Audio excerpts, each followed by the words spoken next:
बोलिए भागवत महापुराण की। आ हा कमाल हो गया। माताएं बहनों के जयकारे में दम नहीं है। अरे कोई एकादशी आज थोड़ी है। जिस दिन व्रत होगा एकादशी का मैं जयकारे लगाने की नहीं कहूंगा, पर जब तक एकादशी ना आवे तब तक तो लगाओ। ऐसे लग रहा है कि माताएं बहनों का गला खराब ना हो जाए।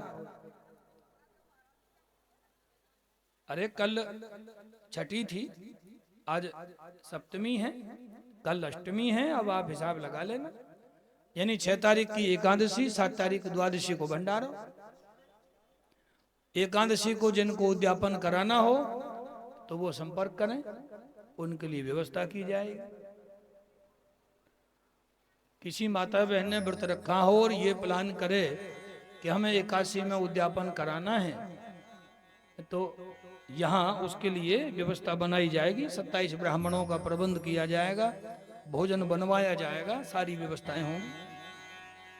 कोई विचार करे तो किसी को अपने बच्चे का जनेऊ संस्कार कराना हो तो कल से यज्ञ शुरू हो जाएगा, तो वो हमें पहले ही सूचना दे ताकि उसके लिए उचित व्यवस्था की जाए। उसके नाम से मुहूर्त निकाला जाए, फिर उसका मुंडन संस्कार हो। इस हिसाब से भी प्लानिंग आप लोग कर सकते हो। ये सार्वजनिक रूप से महायज्ञ है और उत्तम महीना चल रहा है, उत्तम मुहूर्त इस समय। तो पिछले यज्ञों में होते आए हैं, तो ऐसे आप लोग प्लान कर सकते हो, ये भी किया जा सकता है। अरे गला तो थोड़ा बहुत मेरा खराब होना चाहिए। मैं रात को 3 बजे आया हूं, हमारे पड़ोसियों की बिटिया की शादी थी और यहीं आपके बगल में ही थी, लेकिन जयकारे की आवाज में दम ही नहीं है। माताएं बहनों के जयकारे में दम नहीं, लेकिन किसी पड़ोसी से लड़ाई झगड़ा हो जाए तो फिर कहेंगी हम काऊते कम नहीं, सारी ताकत लगा देंगी वह। अरे भाई भगवान के नाम में कैसी शर्म। इतनी जोर से जयकारा लगाओ कि कम से कम आवाज सेहतपुर तक तो चली जानी चाहिए, और इधर नहर पार करके सेक्टर 37 में पहुंच जानी चाहिए। चलो सराय तक ना पहुंचे तो कोई बात नहीं, आराम से पहुंचेगी। कथा की आवाज पल्ला तक जा रही है। हम सवेरे सवेरे अपनी छत पे चढ़ते हैं तो भगत जी जो माइक बजाते हैं सवेरे सवेरे आरती वगैरह, उसकी आवाज सुनाई दे रही। आइए जयकारा लगाइए मिलके, बोल भागवत महापुराण की।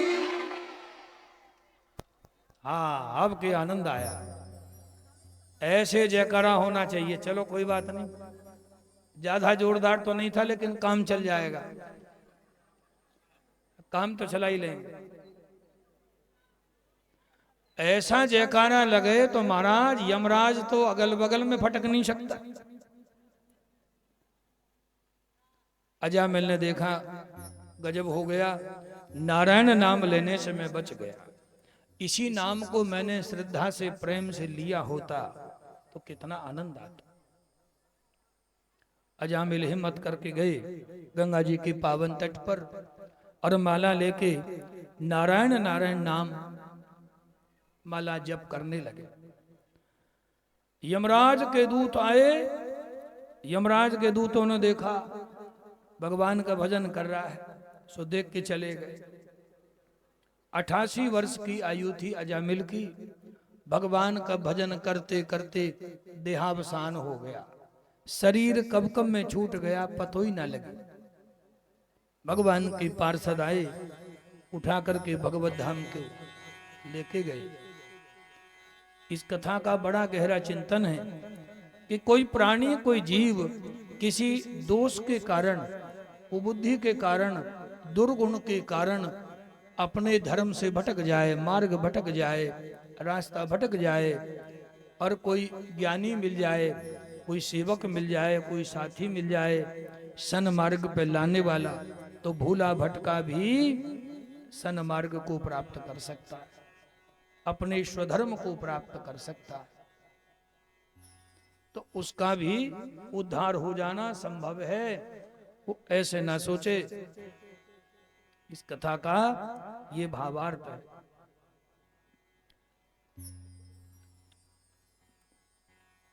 आगे कथाओं में अनेक प्रकार की कथाएं सुनाई गई। वृत्तासुर का वर्णन, विश्वरूप का वर्णन आया है।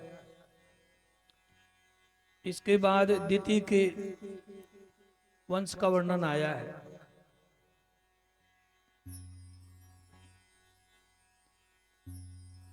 और इसी में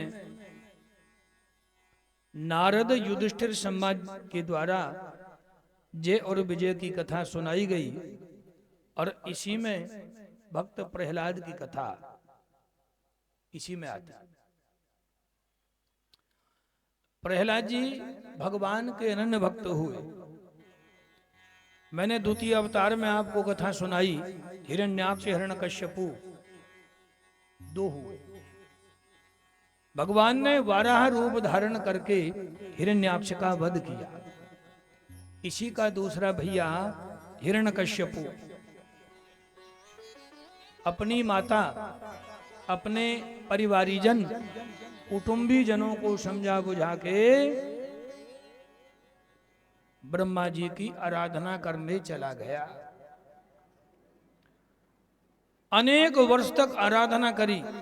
सो ब्रह्मा जी वरदान देने आए। हिरण्यकश्यपु हाथ जोड़ के ब्रह्मा जी से बोला, महाराज मुझे अमर बनाओ। ब्रह्मा जी बोले, भाई अमर तो हम खुद ही नहीं है, तो तुम्हें कैसे बना, कुछ और मांगो। तो ब्रह्मा जी ने जब सीधे सीधे मना कर दिया तो इसने फिर दिमाग खर्च किया। बोले, महाराज फिर ऐसा वरदान दो, ना मैं बाहर मरूं, न भीतर मरूं, न ऊपर मरूं, न नीचे मरूं, 12 महीने में भी न मरूं, अस्त्र शस्त्र से भी न मरूं। और हे ब्रह्मा जी, हे विधाता, आपकी सृष्टि में 84 लाख योनियों में जितने जीव हैं, कहीं पे ना मरूं। ऐसा वरदान मांगा। अब इसने अमर होने में कुछ कमी करी का? बताइए, महीने ही 12 थे और ब्रह्मा की सृष्टि में जितने जीव हैं, कहीं पे ना मरे। ब्रह्मा जी बोले, कमाल हो गया भैया, इतने वरदान हमसे आज तक कौन ना मांगे जितने तुम न मांगे। तथास्तु कह के ब्रह्मा जी अंतर ध्यान। अब ये आया और आकर के सबसे पहले इसने भगवान का नाम बंद कराया। इसकी धर्म पत्नी का नाम था कयाधु। कयाधु के गर्भ से 4 पुत्र हुए, सहलाद, अनहुलाद, हलाद और सबसे छोटे प्रहलाद। प्रहलाद जी 4 भैया।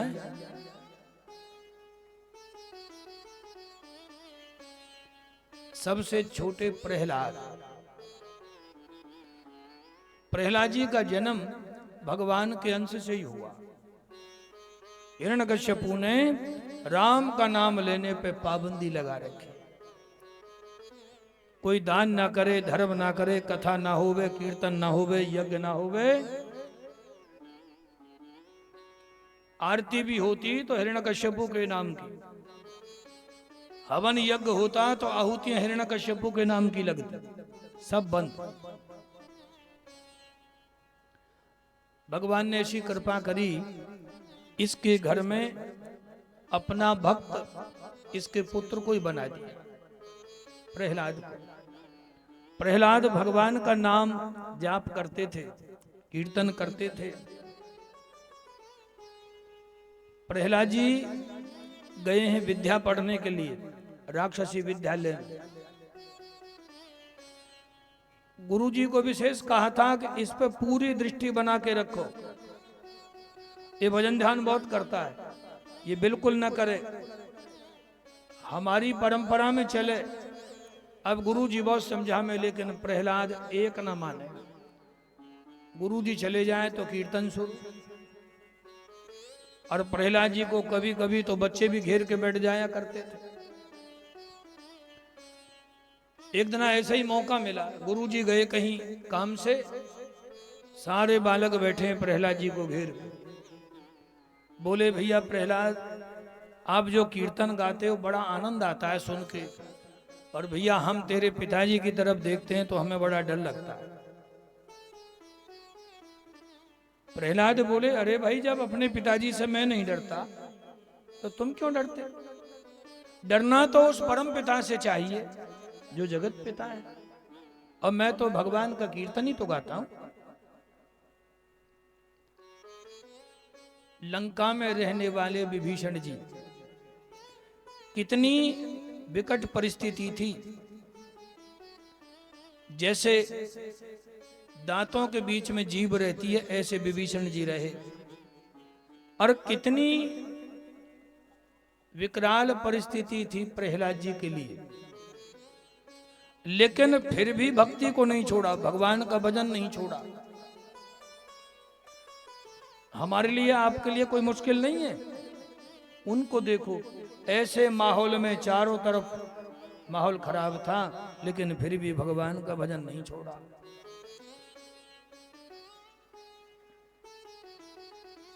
बाल गोपाल कक्षा में बोले भैया प्रहलाद, आज होगी सो देखी जाएगी, ये कीर्तन सुनाई दे। तो प्रहलाद जी बोले भैया कीर्तन तो हम सुनाएंगे, ताली तुम्हें बजानी पड़ेगी और ठुमका तुम्हें मारनी पड़ेगी। बालक बोले ठीक है, तू गा, हम ताली बजाएं। तो प्रहलाद जी ने कीर्तन शुरू किया।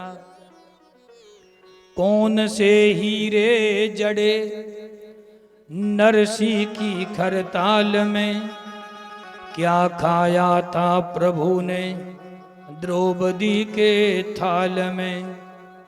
क्यों फंस गए प्रभु नंदा के जंजाल में, क्या ले गया सुदामा निर्धन फटे रूमाल में।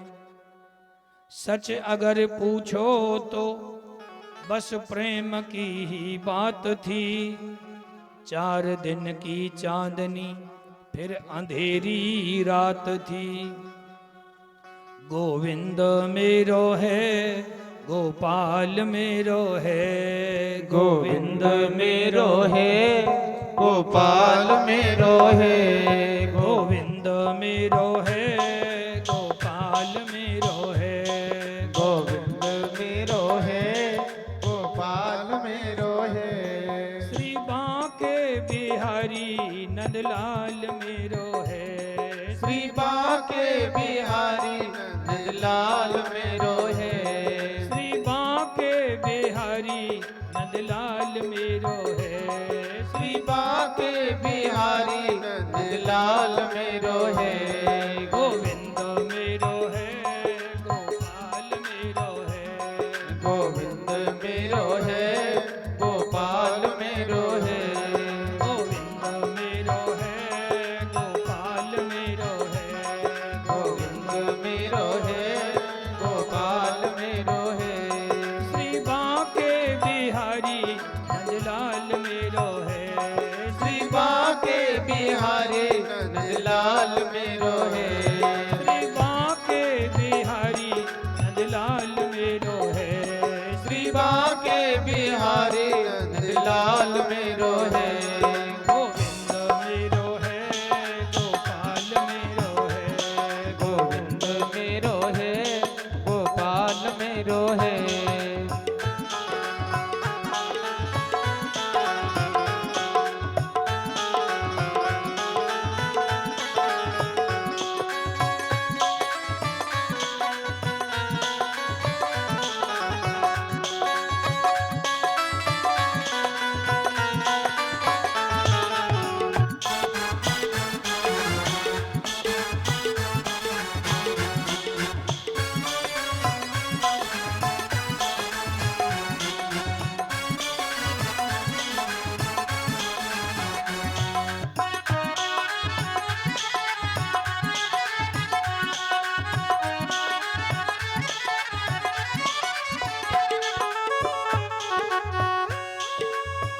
नाम महाधन है अपनो,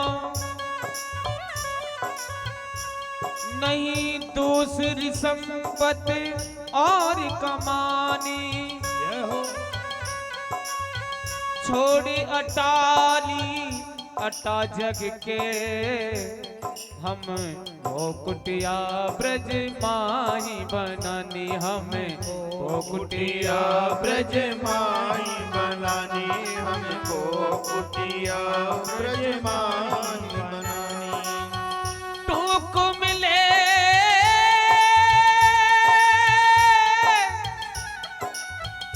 रसिकों के सदा,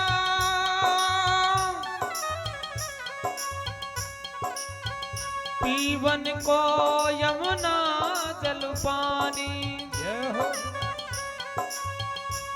हमें औरन की परवाह नहीं, अपनी ठाकुरानी श्री राधिका रानी, अपनी ठाकुरानी श्री राधिका रानी, अपनी ठाकुरानी श्री राधिका रानी। गोविंद मेरो है गोपाल मेरो है, गोविंद मेरो है गोपाल मेरो है।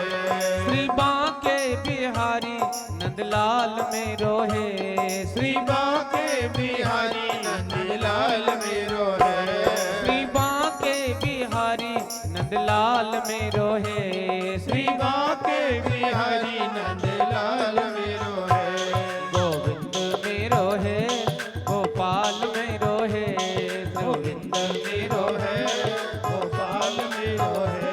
गोविंद मेरो है गोपाल मेरो है, गोविंद मेरो है गोपाल मेरो है। गोविंद मेरो है गोपाल मेरो है, गोविंद मेरो है गोपाल मेरो है। गोविंद मेरो है गोपाल मेरो है, गोविंद मेरो है गोपाल मेरो है। बोलिए गोविंद भगवान की जय।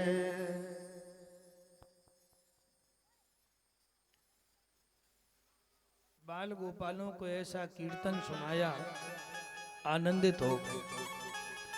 कुछ 10-5 दिन की छुट्टियां पड़ी, प्रहलाद जी घर आए।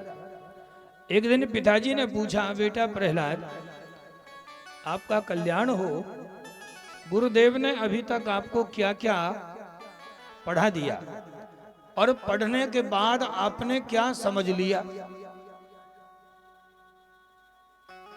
सो प्रहलाद जी बोले, पिताजी जिंदगी के 9 पाठ, 9 सूत्र, 9 अध्याय तो समझ लो कंप्लीट ही हो गए, अच्छी तरह समझ में आ गए हैं। कौन कौन से?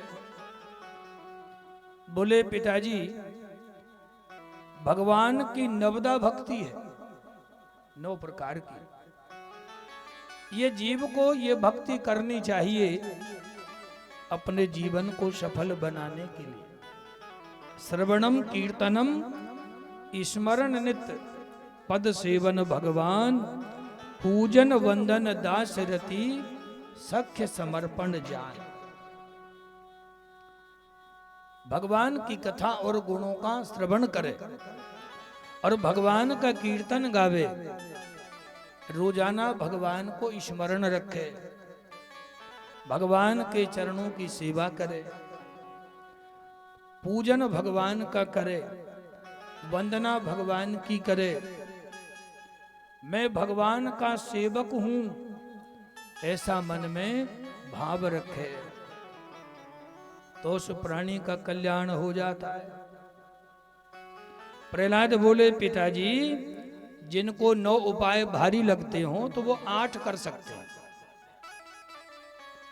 यम नियम आसन साध कर, प्राणायाम विधान, प्रत्याहार सुधारणा, ध्यान समाधि बखान। 5 यम हैं और 5 ही नियम हैं। यम नियमों की साधना। 5 यम है अहिंसा, सत्य, आस्तेय, ब्रह्मचर्य और अपरिग्रह। 5 नियम है। शौच, शौच माने बाहर भीतर की पवित्रता। संतोष, तप, स्वाध्याय और ईश्वर प्रणधान, यानी भगवान के द्वारा बनाई हुई व्यवस्था, इनको मनावे, उसका कल्याण हो जाता है। प्रहलाद जी बोले, पिताजी जो 8 उपाय भी न कर पावे तो उसके लिए 7 सूत्र बताओ। इस असार संसार में 7 वस्तु हैं सार, संग भजन सेवा दया ध्यान दैन्य उपकार। संग करे हमेशा सज्जनों का, दुर्जनों का संग न करे, और भगवान का भजन करे, भगवान की सेवा करे, जीवों पे दया करे, और रोजाना उपकार करे, परोपकार, ये उपाय करने चाहिए। प्रहलाद जी बोले, पिताजी जो 7 न करे उसके लिए 6 का विधान, तो वो 6 उपाय करे। संध्या पूजा यज्ञ तप दया सु सात्विक दान, इन 6 के आचरण से निश्चित हो कल्याण।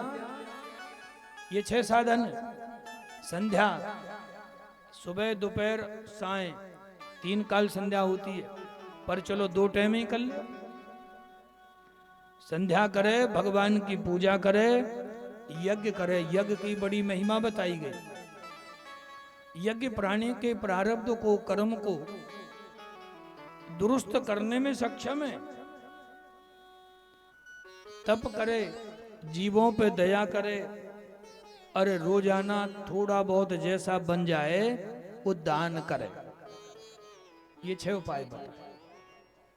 प्रहलाद जी हाथ जोड़ के बोले, पिताजी चिंता ना करो, जा पे 6 न बने तो वो 5 कर सकता है। कौन कौन से? गायत्री गोविंद गौ गीता गंगा स्नान, इन 5 की कृपा से शीघ्र मिले भगवान। 5 गा हैं। गायत्री, गायत्री मंत्र का जप करे, गोविंद भगवान की पूजा करे, गौ माता की सेवा करे, गीता जी का स्वाध्याय करे, और गंगा जी में स्नान करे। ये 5 उपाय बता। बोले, पिताजी जो 5 भी ना करे तो उसे तो फिर 4 तो कर ही लेने चाहिए। कौन कौन से? संयम, सेवा, साधना, सतपुरुषों का संग, ये 4 करते तुरंत मोह निशा को भंग। ये 4 उपाय। जीवन में संयम से रहे, फिर बुजुर्गों की, संतों की सेवा करे, और भगवान की साधना करे, और हमेशा सत्पुरुषों का संग करे। ये 4 उपाय बताए। प्रहलाद जी बोले, पिताजी जिन्हें 4 भी भारी लगते हों, 4 भी ना हो रहे तो वो 3 करें। अब 3 उपाय बताए। सत्य वचन अधीनता, परतीय मात समान, इतने पे हरि ना मिले तो तुलसीदास जमान। तुलसीदास जी जमानत दे रहे हैं, आपके संग जाने को तैयार हैं, आधार कार्ड लेके आप कहीं भी ले जाओ। लेकिन क्या कह रहे हैं? वो कहना चाह रहे हैं कि सत्य वचन, सत्य बोलो, कर्म में सत्यता, वाणी में सत्यता, कहने में सत्यता, जीवन में सत्यता आ जाए। अधीनता, भगवान के अधीन रहो, और प्रत्येक स्त्री को माता, बहन, बेटी के समान समझो। अपने से आयु में बड़ी है तो माता के समान, आयु में बराबर है तो बहन के समान, आयु से छोटी है तो बच्ची के। 3 संबंध बताए, 3 भाव बताए। तुलसीदास जी कहते हैं, जो इन 3 साधनों को अपना लेता है, एक न एक दिन उसे भगवत धाम की प्राप्ति हो जाती है। और प्रहलाद जी ने तो ये कह दिया, पिताजी 3 साधन भी ना बने तो 2 साधन कर सकता है। दो बातन को भूल मत, जो चाहे कल्याण, नारायण एक मौत को दूजे श्री भगवान।